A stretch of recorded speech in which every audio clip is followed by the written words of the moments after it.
Di sini saya Kurniawan Sahril dengan NIM 2892150030 dari Prodi Manajemen Reguler Plus, mata kuliah PPKN, dosen pengampu Ibu Fitrah Mulyanti. Di sini saya akan membuat video UAS tentang negara dan Pancasila. Sejarah perumusan Pancasila. Yang pertama, pada tanggal 1 Juni 1945, Soekarno berpidato mengenai rumusan dasar negara Indonesia. Kemudian Soekarno memberi istilah dasar negara dengan nama Pancasila. Menurut Profesor Mr. Muhammad Yamin, perkataan Pancasila berasal dari bahasa Sanskerta yang terdiri dari dua suku kata dan mengandung dua macam arti, yaitu panca artinya lima dan sila artinya batu sendi, alas atau dasar.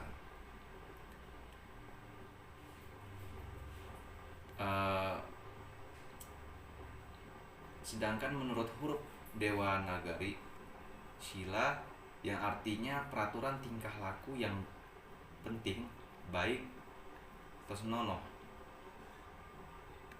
Dari kata sila ini dalam bahasa Indonesia menjadi susila, artinya tingkah laku yang baik. Yang kedua, sehingga dapat disimpulkan bahwa Pancasila merupakan dasar negara dan pandangan hidup bangsa Indonesia sebagai pandangan hidup bangsa. Pancasila mengandung nilai-nilai luhur yang berada, tumbuh dan berkembang bersama dengan bangsa Indonesia sejak dahulu kala.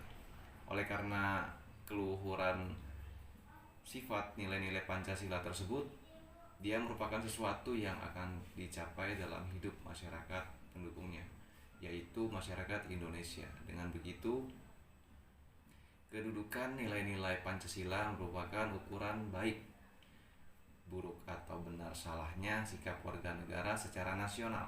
Dengan kata lain, nilai Pancasila merupakan tolak ukur, penyaring atau alat penimbang bagi semua nilai yang ada, baik dari dalam maupun luar negeri. Nah, yang ketiga, Pancasila sebagai dasar negara Republik Indonesia sebelum disahkan pada tanggal 18 Agustus 1945 oleh PPKI, nilai-nilainya telah diimplementasikan dalam mereka pada jiwa bangsa Indonesia sejak zaman dahulu sebelum bangsa Indonesia mendirikan negara, yang berupa nilai-nilai adat istiadat, budayaan serta nilai religius. Nilai-nilai tersebut sudah diterapkan dalam kehidupan sehari-hari sebagai pedoman hidup. Nilai-nilai tersebut kemudian diangkat dan dirumuskan secara formal oleh para pendiri negara untuk dijadikan sebagai dasar filsafat negara Indonesia. Yang keempat, proses perumusan materi Pancasila secara formal tersebut dilakukan dalam sidang BPU PKI pertama, sidang Panitia 9, sidang BPU PKI kedua, serta akhirnya disahkan sebagai dasar filsafat maupun ideologi Negara Kesatuan Republik Indonesia atau NKRI. Sidang BPU PKI pertama dilaksanakan pada tanggal 29 Mei sampai 1 Juni 1945.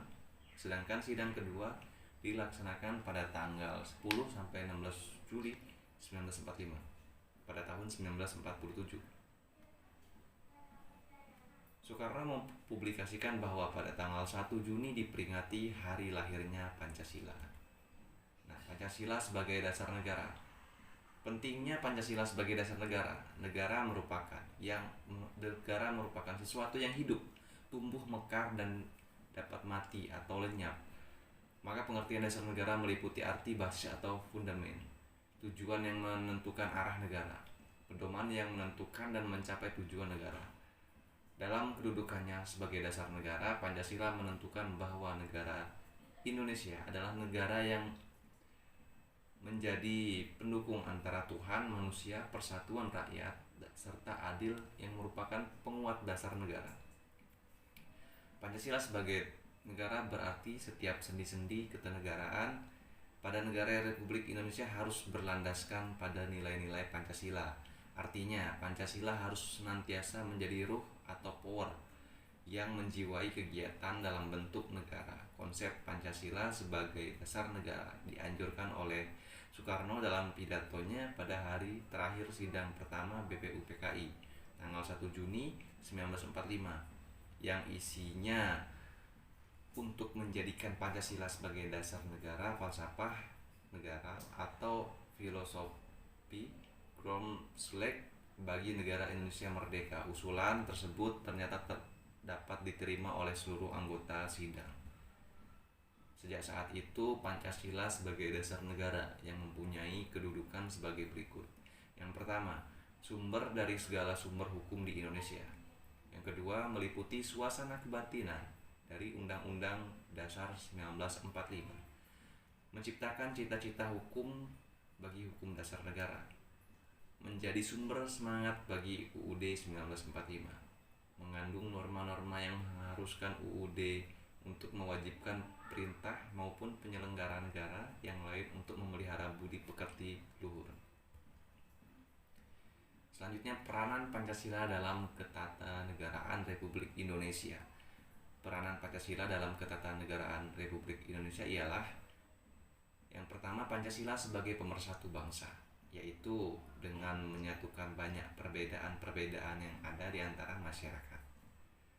Kedua, Pancasila sebagai dasar filsafat atau pandangan hidup dalam berbangsa dan bernegara. Ketiga, Pancasila sebagai ideologi negara, yaitu dapat membawa Indonesia ke arah yang lebih baik setelah peristiwa dijajah oleh negara asing, sebagai fondasi dalam memperkuat sikap religi dan sosial. Yang terakhir ialah menjadi pegangan hidup menjadi warga negara yang baik. 4. Pancasila sebagai dasar, yaitu menjadi sumber dari segala hukum yang ada.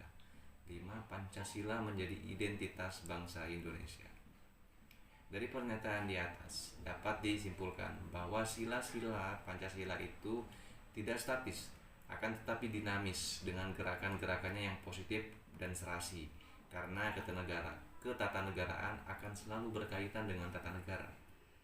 Karena tata negara merupakan pengatur kehidupan bernegara yang menyangkut sifat, bentuk, tugas negara dan pemerintahannya. Karena banyak peristiwa-peristiwa penting yang terjadi, yaitu seperti krisis-krisis yang menimpa bangsa dan negara sebagai reaksi terhadap gejolak kehidupan bangsa yang tampak menonjol satu atau beberapa sila saja. Hal ini silih berganti, bisa terjadi pada setiap sila dalam peristiwa lain menurut sifat tantangan bahaya yang dihadapi bangsa dan negara. Tetapi bila masyarakat pulih kembali menjadi stabil, kembalilah sila-sila Pancasila atau kembali setelah ke dalam gerakan lingkarannya yang serasi dan seimbang. Dari kalimat yang sudah disampaikan tadi, diketahui bahwa Pancasila sangat berperan untuk keutuhan negara dengan kelima sila tersebut. Serta kehidupan masyarakat akan lebih terarah. Jadi kesimpulan dan sarannya, Pancasila merupakan dasar negara dan juga menjadi falsafah hidup bangsa Indonesia sejak dahulu. Pancasila juga diperuntukkan kepada negara, masyarakat, dan pribadi bangsa Indonesia. Sila-sila Pancasila itu tidak lepas satu sama lain, melainkan satu kesatuan yang bulat, baik dalam fungsi kedudukannya sebagai dasar negara maupun sebagai falsafah hidup bangsa. Pengertian dari kata kesatuan bulat dari Pancasila ini ialah berarti bahwa sila yang satu meliputi dan menjiwai sila-sila yang lain. Dari pernyataan di atas telah diketahui bahwa Pancasila sangat berperan untuk keutuhan negara. Dengan kelima sila tersebut, kehidupan masyarakat akan lebih terarah. Dan selanjutnya saran, sila-sila Pancasila itu tidak statis, akan tetapi dinamis dengan gerakan-gerakannya yang positif dan serasi, karena ketatanegaraan akan selalu berkaitan dengan tata negara. Karena tata negara merupakan pengatur kehidupan bernegara yang menyangkut sifat, bentuk, tugas negara dan pemerintahannya. Karena banyak peristiwa-peristiwa penting yang terjadi, yaitu seperti krisis-krisis yang menimpa bangsa dan juga negara. Sebagai reaksi terhadap gejolak kehidupan bangsa tampak menonjol satu atau beberapa sila saja. Untuk itu mari kita bersama-sama bisa menjaga keutuhan Pancasila ini sebagai warga negara yang baik, agar nantinya jiwa negara ini bisa selamanya utuh dan kita bisa hidup dengan nyaman dan damai di negara tercinta kita. Itu saja yang bisa saya sampaikan. Saya ucapkan terima kasih. Wassalamualaikum warahmatullahi wabarakatuh.